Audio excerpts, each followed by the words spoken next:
Order. Welcome to the meeting of Speakers Committee for IPSA.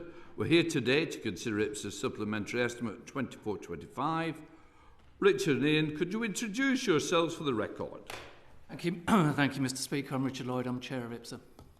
Thank you, Mr. Speaker. Ian Todd, Chief Executive and Accounting Officer of IPSA. Before we begin questioning, Richard, would you like to start by saying something about MP's budgets in the new financial year and also summarise IPSA's request for the supplementary estimate? Yes, please. Thank you, Mr. Speaker. Thank you and welcome to the many new members of the committee as well. I'd especially like to thank Peter Blawston, who's been a consistent source of constructive challenge and advice over the past 5 years. He's been a great public servant, Mr. Speaker, and he's demonstrating that again today by being here on his birthday. So thank you. As we all know, the main purpose for today's session is to scrutinise the spending on last year's general election. We all know that was a once-in-a-generation change for this House. For IPSA, it was the largest turnover of MPs and staff in a single year since we were created 15 years ago. 350 MPs newly elected, 2,467 staff leaving, 2,378 staff joining, 572 properties to bring into the system, numerous individual and group training sessions delivered, and 17,700 phone calls received by IPSA, of which 90% were answered within 20 seconds.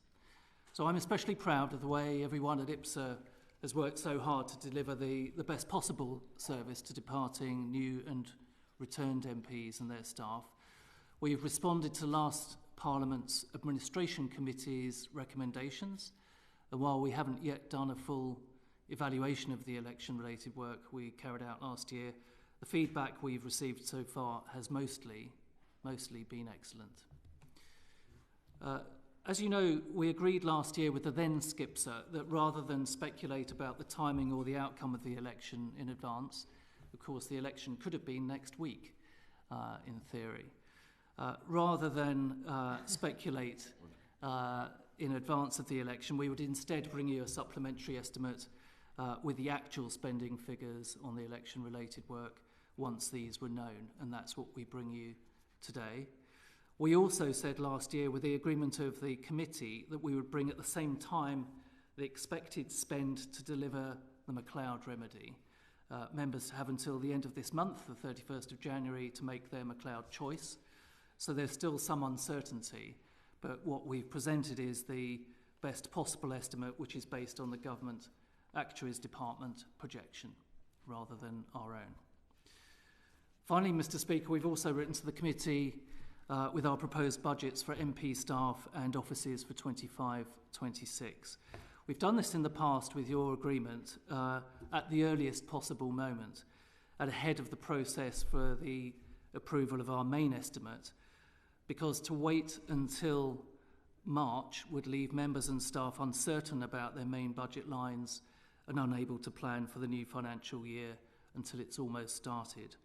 We've based both budget proposals on evidence from, obviously, MPs, their staff, from market data, and in the context of the statutory duty given to us by you to ensure this is done efficiently and cost-effectively.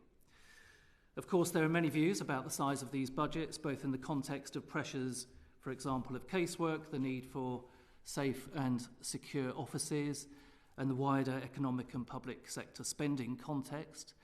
IPSA has a long-standing principle, as you know, that our spending on MPs and their staff should reflect the experience as far as possible of their constituents. And clearly a significant part of that day-to-day experience is decided by Parliament, not by IPSA.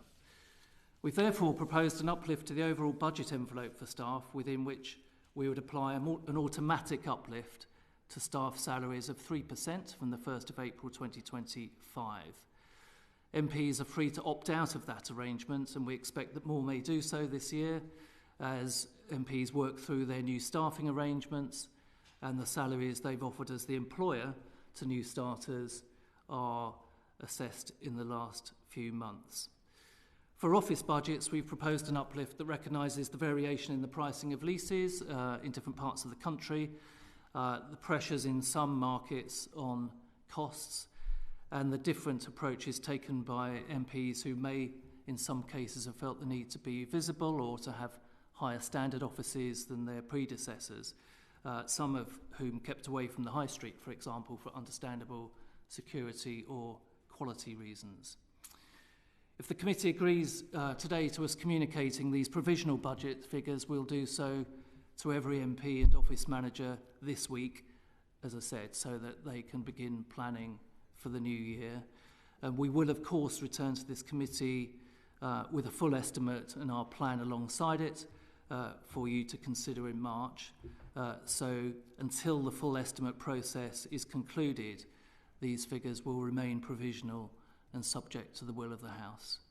We're happy to take questions. Thanks, Mr. Speaker. Thank you, Richard. Just to say, you think it's the largest since you started in turnover. It's the largest ever in the history of Parliament, because members never had as many staff as where we are now. So, no, thank you for what you did, and it was appreciated. And there has been very good feedback this time. May I say that? Right, let's start with some questions. Reece. Hello, Richard and Ian. So, £53 million for the general election costs in your supplementary estimate. And you've touched in your opening remarks, Richard, on some of the scale of the challenge. And from what you said, it sounded as if it had all gone well and you've had positive feedback. Could you perhaps tell us a little bit more about some of the detail of that in terms of how it went, and especially what maybe were the things that didn't go as well as you hoped, if there were any, and what you might learn from that? Thank you. I mean, we have worked incredibly hard this last year for departing MPs to look after people who, in some cases, were in quite difficult circumstances, to look after people in a humane way, to give more time, an appropriate amount of time for departing MPs to wind up their offices, and to, again, in a sensitive way, to make their staff redundant. So the big difference, first of all, has been in our approach to make sure that the way we've treated people has been as sensitively and appropriately as possible, and to give more time, which was something, again, the Administration Committee recommended in the previous Parliament. The other thing we've done this year differently is to repurpose every member of IPSA staff to be working on the general election. So we've kept in-house that service delivery rather than to bring in temporary staff who didn't know the MPs, the system and the staff. And throughout that period, we've had very high levels of staff engagement, and we have had to put down some of the things that we were hoping to do over the course of last year. But I think it was the right decision. And again, that meant the advice that MPs were being given, either departing, returning or new, was a much higher quality. And alongside that, we've worked very closely with the House staff as well, the different teams that are providing digital services, security and so on, to try and make the very large volume of information that new MPs are given as digestible and as doable as possible. So there's a whole range of ways we've done it differently this time. We will do a formal evaluation. And I think, given the surprisingly large, once-in-a-generation numbers, obviously, as Mr. Speaker said, in particular because of the increased staff budgets we've brought in over the last 5 years, I think our ability to absorb that volume and to deal with so many people in quite difficult circumstances at times has been extremely good. As to the things we could have done better, I'll hand over to Ian. Thank you, Richard. I mean, I think it is important to reflect that the tone and the approach has probably been the most significant change. Important to reiterate the thanks to our team. They have worked in a very different way. They've been repurposed, doing activities that are not their normal day job. the way they've responded to that has been truly fantastic. It's the first time that IPSA has been able to deliver a general election without requiring additional human resource from outside, but because they have that skill set, that understanding of the context in which we're operating, it meant that they were better informed and able to deliver that. For many of them, it meant additional travel to London, it meant staying overnight in London to be able to support things like the new members' reception area and staying away from home. I'm very grateful to them for that. And as Richard said, also to the House authorities, who I think we've worked much more closely with this time than we've ever done previously. And I would draw out, but not limited to Members HR, Parliamentary Digital Service and the Members Security Support Team, all of whom we collaborated with. I think we were much better prepared and able to hit the ground running in terms of making sure we were able to deliver things for new members in particular, and we offered a much more differentiated product between new, departing and returning members with different approaches to reflect the different circumstances. So just to give you some more statistics, I mean, for example, payment cards we were able to issue to all new members within 2 weeks of the election. A third of new members opted for salary advances to reflect the fact that they wouldn't have had any income during the period prior to the election, and we were able to provide those within 10 days of the election taking place. As Richard said, so 600 new properties registered, 2,500 new staff already added onto the payroll. I think the important thing to remember from IPSA's perspective, although there are only 650 members at any given time, effectively for a 4-month period after the election there are 1,000, because we have the 350 departing members who we still have to deal with, as well as the 350 new members. Of those departing, we met with 348 of the 350 face-to-face or online based on their preference. And we were able to offer a much more sensitive approach because we improved or enhanced the winding up period from 2 months to 4 months in accordance with some of the recommendations of the Administration Committee, which meant we were able to take a little bit more time and act more sensitively. 350 properties now taken off the books. 2,400 MP staff have now left the books. We also didn't forget about returning members, so those who have constituencies where there's significant boundary changes had access to additional funding, similar to office start-up costs, which new members are entitled to recognise the cost of setting up constituency offices for the first time. Also reflecting feedback we've had from Mr Speaker and others, we now have a physical presence on the Parliamentary estate on a weekly basis in the Members' Information Hub. 18,000 phone calls received up until the end of December in the last financial year, so 9 months out of 12. That's 52% more than the entire volume from the previous year, and yet we maintained nearly 90% performance in terms of answering the phone within 20 seconds. In fact, there are only 3 sitting days since the election where we haven't met that SLA, and nearly 18,000 emails in that same period for the first 9 months of the financial year, which is 32% more than the entire previous year. So the volumes are very significant, but also our performance against them has improved on the previous year. In terms of the challenges, I think there's more work to do with the House authorities and others, particularly around new members. There is a lot of information that we and others need to impart to them as they become new members, and we need to work out what they need to know on day 1, week 1, month 1. I think some of the feedback has been the volume of information, whilst it was insightful and well delivered and done in the right way, was just too much for anybody to be able to absorb and to take in and to meaningfully use. That in part has generated the higher call volumes.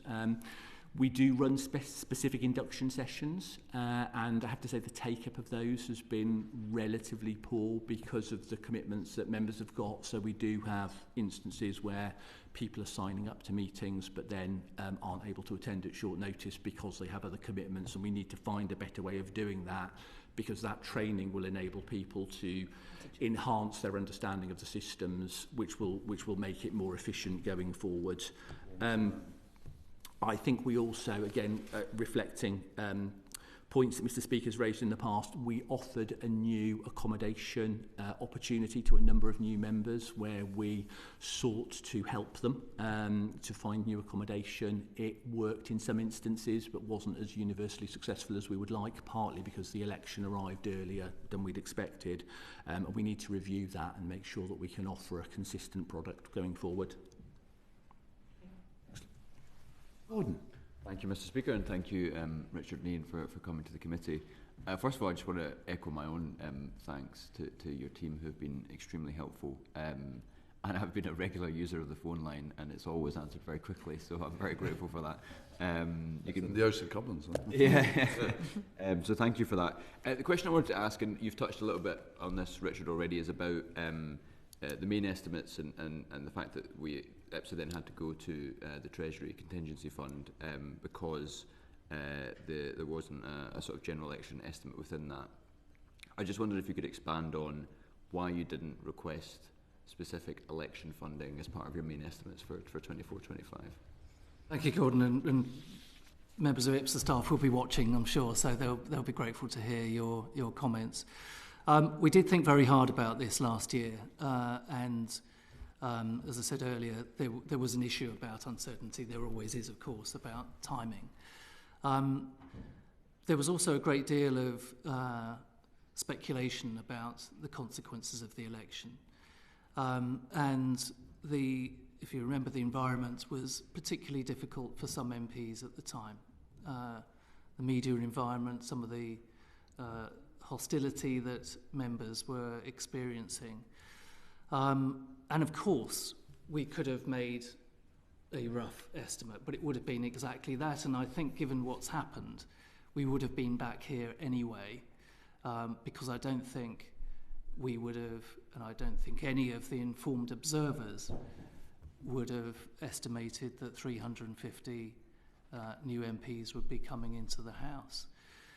So in discussion with the then SCIPSA, we suggested that it would be more sensitive to the external environment and just better to bring the actual spend to you once it was known, and this is the earliest point at which that has been possible.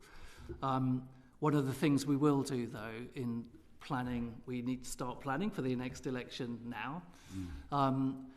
We will think about whether it might have been possible to bring at least some element of that into our main estimate last year.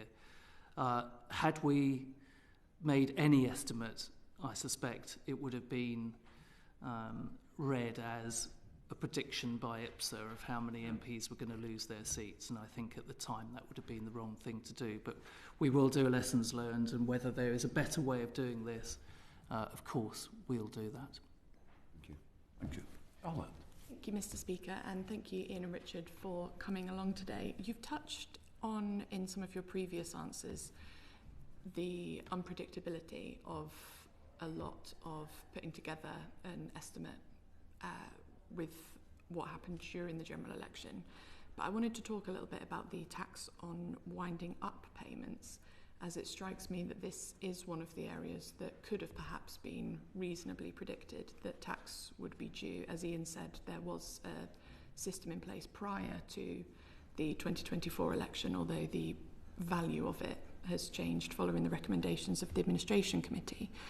HMRC confirmed that tax is due on winding up payments, and that meant that a total cost of £6 million more than was estimated has been sought by IPSA. So did IPSA seek professional advice on whether these payments would be taxed when preparing the budget for the general election, and what led to the decision to exclude these taxes from the budget?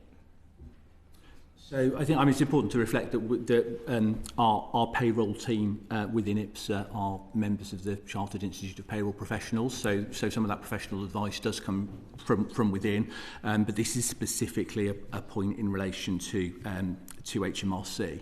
The complicating factor at this election compared to previous elections was the decision to extend the winding up period from 2 months to 4 months, and understanding the implications of that loss of office payments and how they worked in combination with each other to ensure that the tax-free elements of termination payments are treated the same way for members of Parliament that they would be for anybody else facing a redundancy type situation. We did take advice from HMRC on that point, and they have been extremely helpful. This is not a criticism of HMRC. In this particular respect, they weren't able to give us that advice until after the budget had been set, hence the change in the figures after the event. So could you confirm that the tax was not due on winding up payments in 2019? So there is a change to the way that the tax has been treated, but that is because of as I say, as a direct result of the fact that the winding up payment is now 4 months rather than 2 months. Thank you. Do you want to come in on? Yeah, I don't really understand. So is the winding up payment, as you see it, a redundancy payment or not? If it is, why wouldn't it fall under the normal redundancy rules, i.e. 30,000 quid threshold, no pay tax up to that, or NICs, and then after? And if it isn't, then why has it, as it were, developed as it has done? So I'm not a tax expert, but the winding up payment is not quite the same. It is a recognition of the fact that there is still work to be done, but that as a former member at that point, we are unable to pay salary to somebody beyond the point that they lose their seat. Loss of office payment is the closest thing akin to redundancy. Technically, because you're office holders, neither of them relate in an identical way to those of normal employment, but the advice that we have had is that that is how they should be treated. That is from HMRC. So it's a way of creating that effect for an office holder rather than an employee, with ideally the same tax effect. You just didn't foresee that the tax cost would be as high as it was. It is designed to ensure that the payments that you receive as office holders are treated in a fair and equitable and essentially the same way that an employee would be treated in similar circumstances. But because the amounts and the balance between the two changed, that led to HMRC's advice. Okay, thank you. Thank you, Mr. Speaker, and thank you for coming to the committee today. And for the reports, I'd also just like to say, as a new member who has experienced IPSA, my staff have experienced contacting IPSA quite a lot. While I'm not saying there isn't room for improvement, especially in some of the systems, but we have been very grateful for the support that we've received, and so I'd like to pass that on to the staff as well. So there's a period where IPSA have had to support outgoing MPs at the same time as supporting new MPs, and they've been described in the paper as parallel running costs. Now, it's not just about paying MPs' wages, it's also about, it's about supporting staff and winding down offices and all that kind of stuff. But the amount per new MP was £16.7 thousand more than was expected, which in total was £5.9 million higher than expected. So, and it's down in the paper as down to new MPs hiring staff more quickly and at higher rates than were expected. Why do you think that happened? First of all, thank you too for the feedback, and by the way, many of the things we were planning to do last year to improve the system and the approach that IPSA takes, we did have to put on ice. That is now back fully on stream from now on, so I hope you'll be even more pleased with how we operate in the future. I think the thing, again, apart from the pure quantum of the numbers, what we couldn't predict was how new MPs might operate. And, for example, advice has been given, I think, in some parties to take recruitment slowly. In many cases, we've heard from new members the pressure they've felt to respond to constituents quickly, and that's completely understandable. The spending rate of MPs in that new context and that new cohort of MPs, we've obviously not experienced before.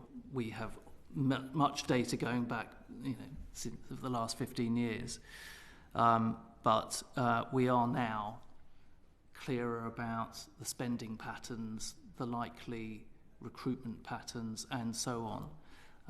Even that is still an emerging picture because many MPs, new MPs, have hired staff on a temporary basis, and that hasn't settled down yet either.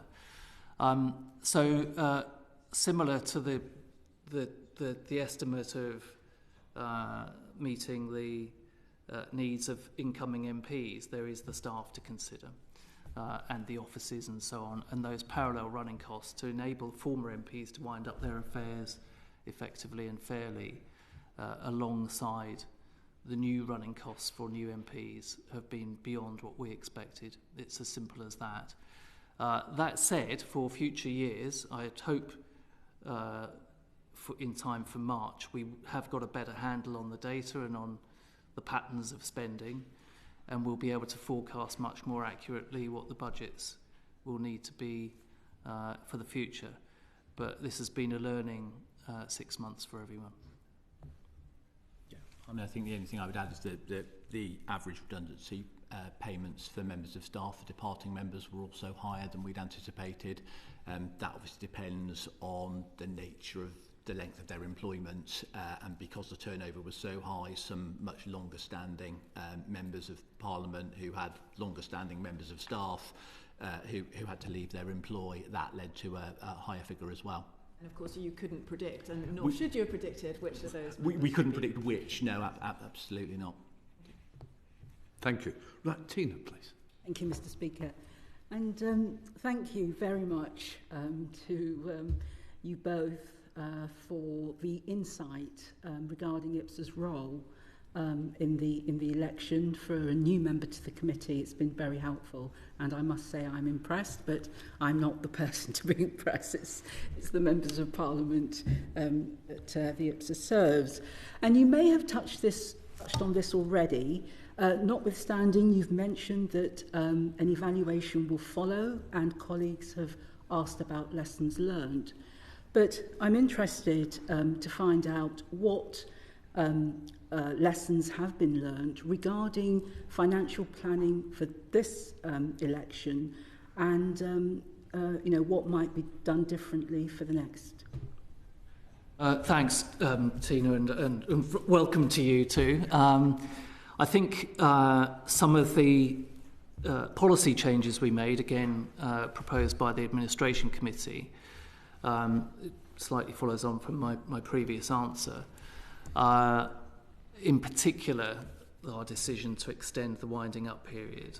And that was based on clear evidence from previous elections that 2 months just wasn't sufficient to wind up a constituency office and to close down those affairs. But there have been different responses to the availability of that extra time, and we need to work through, for example, whether we could have given clearer guidance about the expectations in terms of the stages, the processes that MPs needed to go through within that 4-month period. There were, for example, leases that needed to be given, on which notice needed to be given, which could have been given sooner. So I think probably that's the key area. And again, it's the behavioural response to a change of rules or a change of policy that we had some expectations around, and where those haven't turned out as planned, then we'll need to make adjustments next time. Peter. Ian Richards, you previously explained as another meeting why you understandably didn't want to include a provision for the McLeod remedy in the main estimate, but you sensibly made an estimate yourselves of up to 3 million as a provision. We now understand it's more than double that. Can you, and that's not down to you, that's the Government Actuaries Department who give that figure, but can you just explain to us the interaction you had with the Government Actuaries Department in coming up with your figure, and why you think the difference is so great? My short answer to that, Peter, is the GAD estimate hasn't only fairly recently emerged. So had we had that number earlier, that would have become our estimate.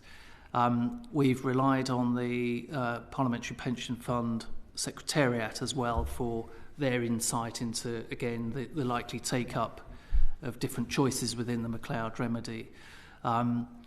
Having had that number from the GAD, it's authoritative. I still don't think it's likely that the choices that will be made will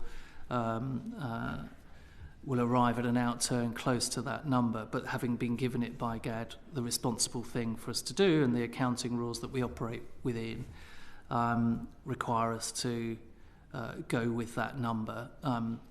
We won't know the outturn for a while yet as members are still making choices.